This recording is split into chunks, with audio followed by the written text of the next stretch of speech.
네 가지, 농업의 기본적인 네 가지 전제가 있었습니다. 첫째는 뭐 아주 좋은 토지는 아닐지 몰라도 그냥 작물을 심으면 어느 정도 수확이 가능한 정도의 소위 acceptable arable land, 경작 가능한 땅이 굉장히 많이 있었다. 그런데 이게 급속도로 줄어들고 있습니다.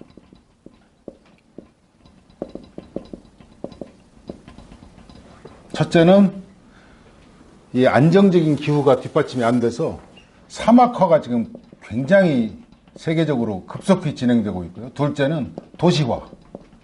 지금 함양에다가 도시 만든다고 그랬는데, 도시가 대개 산 꼭대기나 바닷속에 있는 게 아니에요. 농사를 지을 수 있는 땅에, 그것도 농사 짓기 가장 적합한 데에 도시가 있습니다. 서울이나 김포, 파주 다 그렇잖아요. 평택도 그렇고. 이 사막화와 도시화가 너무나도 급속히 지금 진행이 되고 있어서 우리가 손쉽게 대처하기가 굉장히 어렵다. 너무 짧은 시간에 너무 급속하게 진행이 되기 때문에.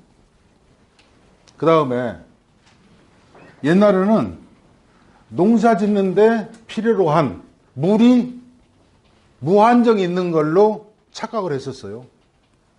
그러니까 담수, 해수가 아니고 농사 지을 수 있는, 우리가 먹을 수 있는, 산업용수로 쓸 수 있는, 생활용수로 쓸 수 있는 담수의 70%가 농업이 쓰고 있습니다. 산업이 20% 정도 쓰고 있고요. 사람이 10% 정도 쓰고 있어요. 이 중에서 우리가 먹는 물은 1%도 안 됩니다. 화장실 가서 한번 물 내려보세요. 세차 한번 해보세요. 옷 한번 빨아보십시오. 그런데 이게 너무나도 오염되고 기상이변 때문에 내가 사는 곳에 안정적으로 이게 공급된다는 보장을 할 수가 없는 거예요. 비근한 예로 우리나라 지하수위가 너무 지하수 많이 뽑아갖고 농사 짓는 데 써가지고요. 지하수위가 급격하게 낮아져서 지하수 개발하는데 돈도 더 많이 들어가고 개발해 놓은들 앞으로 몇 년 동안 쓸지도 잘 모르겠고 수량도 급격하게 줄어들고 있습니다. 더더군다나 지하수 개발해 놓고 나서 지하수공 제대로 관리 안 해가지고 밖에서 오염된 거, 예컨대 구제역에 다 썩은 물 어디로 들어가는 건지 아무도 관리하는 사람이 없는 거예요. 큰일 났습니다. 그 다음에 우리가 화석연료가 한정되어 있다는 거 누구나 다 아는 거 아니에요?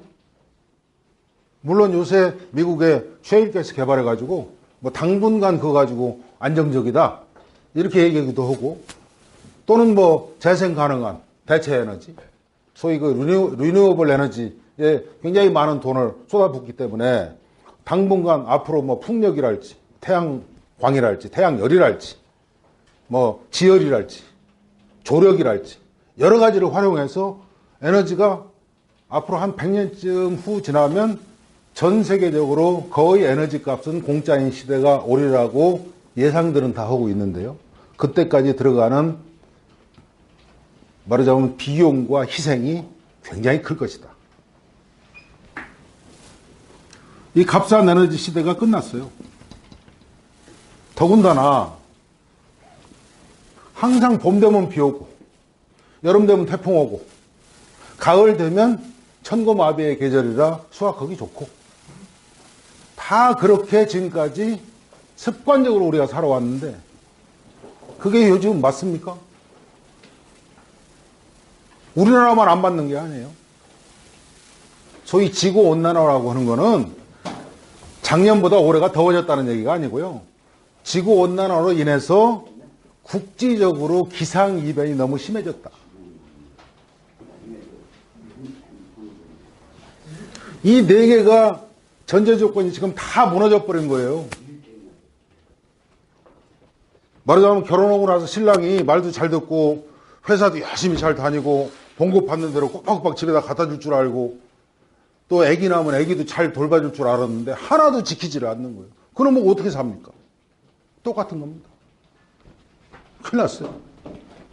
지금까지 우리가 너무나도 당연하다고 생각했던 쌀값 싸고 빵도 싸고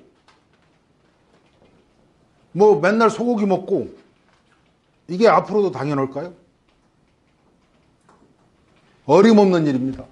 앞으로 이게 얼마만큼 늘어날지, 이 먹거리 가격이 얼마만큼 높아질지 참 예측하기가 대단히 두려울 정도가 돼 있어요, 지금.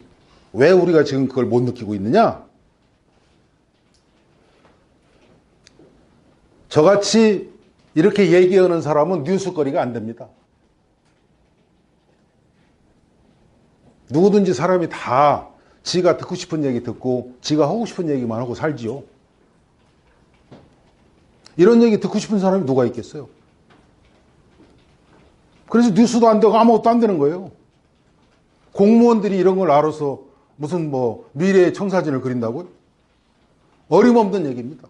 공무원은 국민들 세금 걷어서 이런 것 쓰는 건지 낭비하는 건지 뭐 이상한 짓 하는 거 그것만 아는 사람들이 공무원이에요. 우리가 그 사람들한테 뭘 기대합니까? 이제 앞으로 우리가 자구책을 세울 때가 됐어요. 제가 왜 도움 얘기를 하는데 도움 얘기하라고 그랬더니 헛소리 하냐? 이 네 가지 무너져버린 전제 조건 하에서 이 네 가지가 그대로 앞으로도 유지되는 것보다 훨씬 더 좋은 환경을 만들어서 농사를 지을 수 있는 시스템이다. 구조물의 형태가 꼭 무슨 산소같이 생기고 무슨 뭐 돔같이 생기고 이래야 된다는 얘기는 아니에요. 돔원실 나름대로 돔 구조물 자체가 장점도 있고 단점도 있습니다. 터널식 마찬가지예요. 장점도 있고 단점도 있어요. 이 세상에 장점만 있고 단점 없는 놈이 누가 있어요? 똑같습니다. 그래서 이 네 가지를 획기적으로 개선한다. 그러면 예측할 수 없는 상황이 우리한테 도래했을 때 우리가 극복할 수 있고 대처할 수가 있다. 제가 무슨 말씀을 드려줬냐? 우리 지금 토지가 지금 급속도로 줄어들고 있어요. 농사 지을 수 있는 경작 가능한 토지가. 그런데 인구는 급격하게 지금 늘어나고 있잖아요. 우리가 기름값 조금 올라오면요 걸어다니면 돼요. 근데 쌀이 모자라는데 굶으면 된다고요? 그건 불가능한 일이에요. 그러니까 양식이 조금만 모자라면 2배, 3배, 10배 뛰는 거는 하루아침입니다. 제가 어젯밤에 필리핀에서 막 출발하면서 공항에서 어떤 뉴스를 봤냐면 그 필리핀에 나오는 영자 뉴스가 있던데 그걸 보니까 우리나라는 어떤지 모르겠어요, 상황이. 금년에 쌀 작황이 안 좋아서 지난 3개월 동안에 쌀 가격이, 쌀 국제 시세가 10%가 올랐다는 거예요. 그래서 25만 톤 긴급 수입 결정을 했다. 이게 일면 뉴스로 나왔더라고요. 쌀 모자라는데 중국 놈들이 우리 대줄 것 같습니까? 일본 놈들이 우리 대줘요? 어림없는 얘기예요.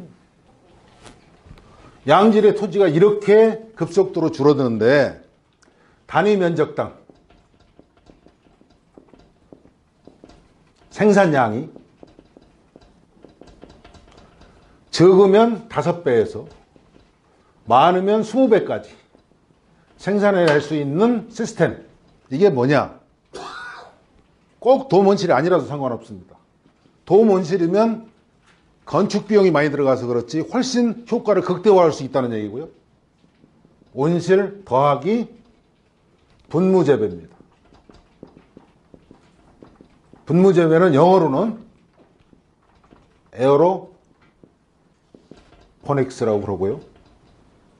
수경재배는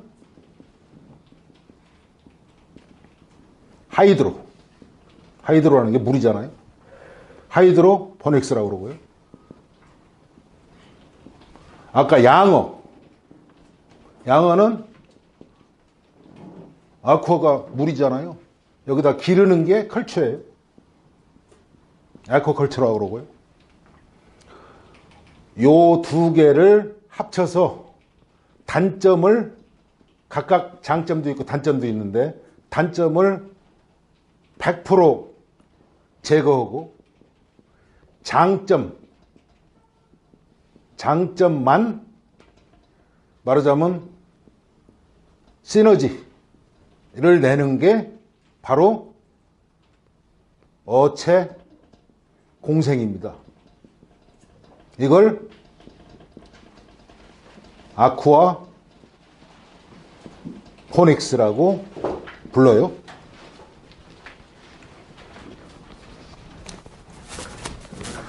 자, 온실 얘기를 하기 전에 우선 분무재배라는 게 뭐냐.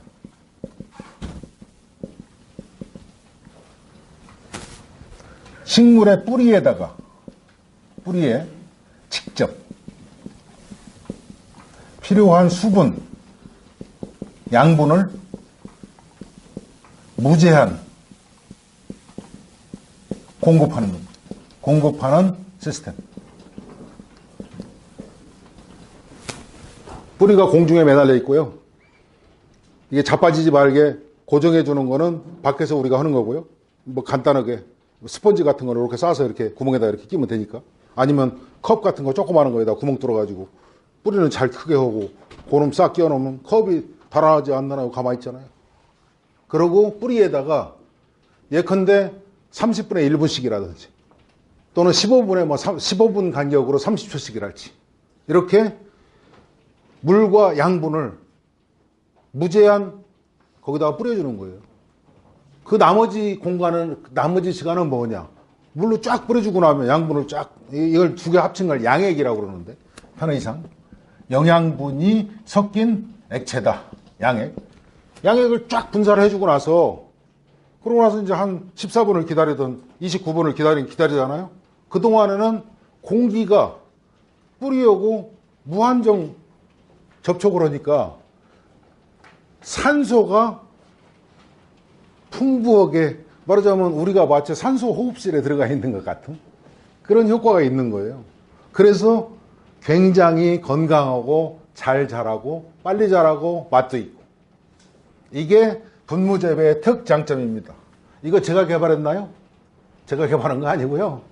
미 해군성에서 2차 대전 때 잠수함의 승조원들이 장기간 동안 잠수함에서 타고 왔다 갔다 하는데 이게 비타민이 부족한 거예요.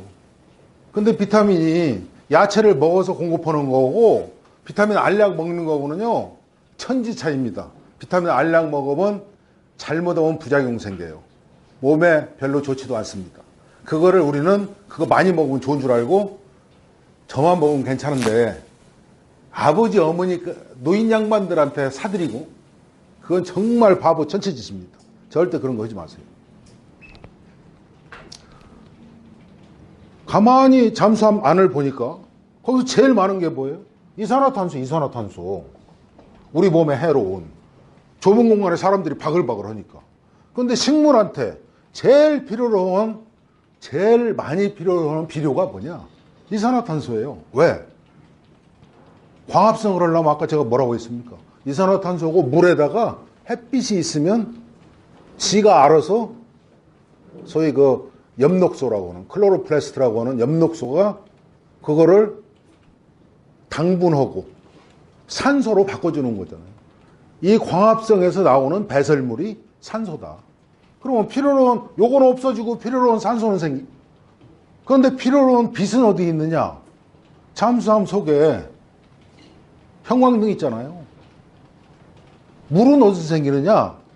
잠수함 승조원들 물 없으면 금방 죽으니까 해서 분리해가지고 그래서 거기서 작물을 키우는 데 필요로 하는 모든 요소는 다 있는데 요거를 어떻게 할까? 그래서 개발한 게 분무재배예요.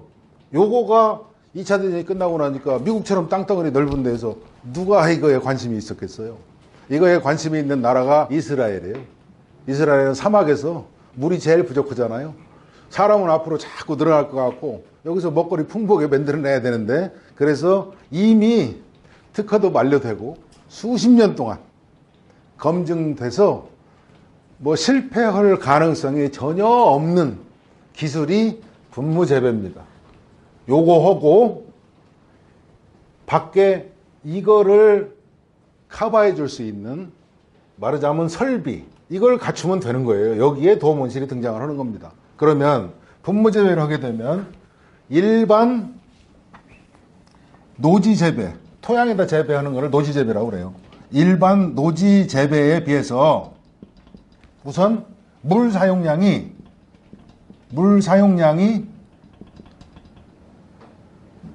1%도 안 된다. 그 무슨 얘기냐면 논 100평 농사질 물 가지고요 40,000평도 넘는 거에서 농사진 수확물 생산량만큼을 생산할 수 있는 시스템을 갖추는 거예요. 그러면 이제 우리나라 뭐 농어촌공사, 수자원공사 이것들이 이제 문을 닫아야 될지 모르니까 별로 안 좋아하겠죠. 첫째. 그 다음에 둘째는 아까 어체 공생과 결합을 시키면 분무재배를, 그러니까 재배상이 아까 얘기했던 그 세 가지 방식이 아닌 네 번째 방식, 이 분무재배를 같이 결합을 시키면 비료 하나도 필요 없죠. 어차피 물고기 키우는 데 들어가는 사료 가지고 다 해결되니까, 거기 배설물 가지고 다 해결되니까 비료 하나도 필요 없죠. 농약은 쓰면 큰일 나니까 농약 하나도 안 쓰죠. 그러니까 농부들이 무슨 뉴마티스 이런 거 안 걸리는 거란 말이죠. 암도 안 걸리고.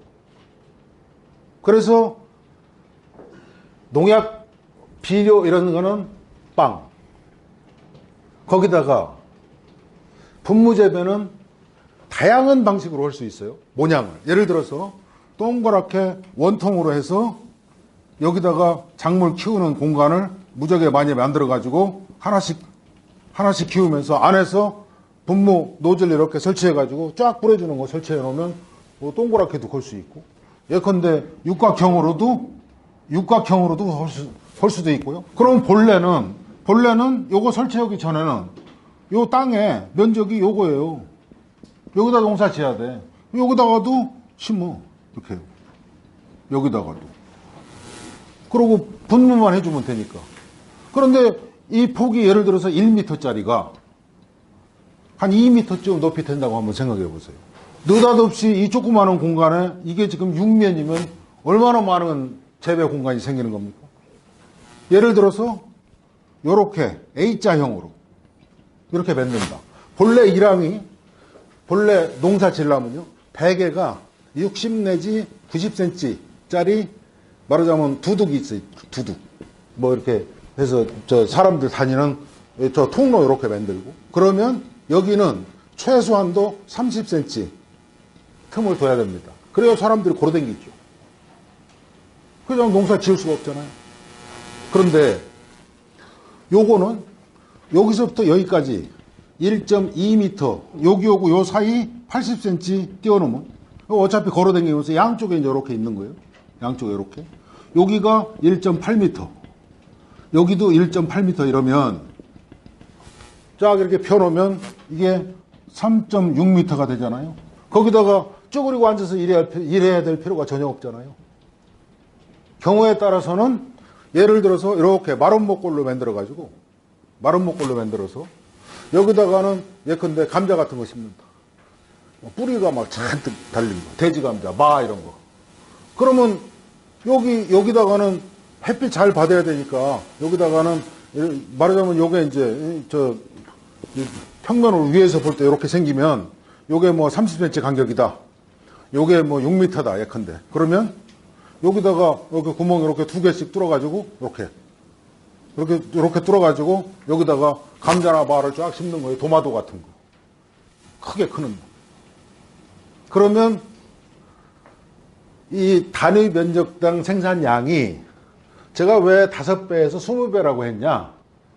요 재배상을 어떻게 설치하느냐에 따라서 5배만 생산하고 싶으면 5배만 생산하고요. 20배 생산하고 싶으면 20배 생산하고요. 더 생산하고 싶으면 더 생산할 수도 있습니다. 근데 이제 더 생산하면 수확하는데 너무 힘들다. 그럴 수도 있어요. 그러고 분무재배를 하게 되면 흙에서 농사 짓는 게 아니기 때문에 우선 잡초와의 전쟁 안 해도 되고요. 두 번째, 연작장애가 전혀 없습니다. 연작장애. 그리고 한 작물만 키우면 한 작물이 특정하게 요구하는 영양소를 뽑아 먹어가지고 예를 들어서 양액을 그 뽑아 먹은 걸 보충해 줘야 될 필요가 있을지 모르는데요. 서로 다른 종을 한 4가지나 5가지만 혼합해서 한 원실에서 키우면 서로가 뽑아 먹는 게 달라요. 그래서 딱 균형을 이룹니다. 4가지나 5가지. 4가지나 5가지 종이라는 건 무슨 얘기냐면 예컨대 도마도 감자는 한 종자입니다. 한 종류. 그러니까 도마도 감자 순에다가 딱 잘라갖고 도마도 접붙이면요. 그게 무슨 특별한 재주가 있어서 그런 게 아니에요. 딱 접붙이면 밑에는 감자 열고 위에는 도마도 따는 거예요. 한 종이기 때문에. 그렇게 서로 다른 종을 한 5종 정도 키우면 영양소의 불균형은 전혀 신경 쓸 거 없다. 그리고 서로 다른 종을 한 장소에서 너덕 가지를 키우는 게 우선 농사 짓는 사람이 우선 짜증이 안 나요. 이것도 키우고 저것도 키우니까. 상추 농사만 계속 지면 내가 이게 상추 때문에 태어났나? 근데 들어가 보니까 상추도 있고 고추도 있고 가지도 있고 도마도도 있고 딸기도 있고 가끔 따먹기도 하고 우선 색깔도 틀리고 이러는 공간이 굉장히 좋잖아요. 두 번째, 요새 미세먼지 많으니까 이게 본의 아니게 산소통이 됐네요. 미세먼지는 식물에서 나오는 음이온하고 결합해서 다 밑으로 떨어지게 되어 있습니다. 다 열어놔도 안에는 산소통이에요. 닫아놓으면 말할 것도 없어요.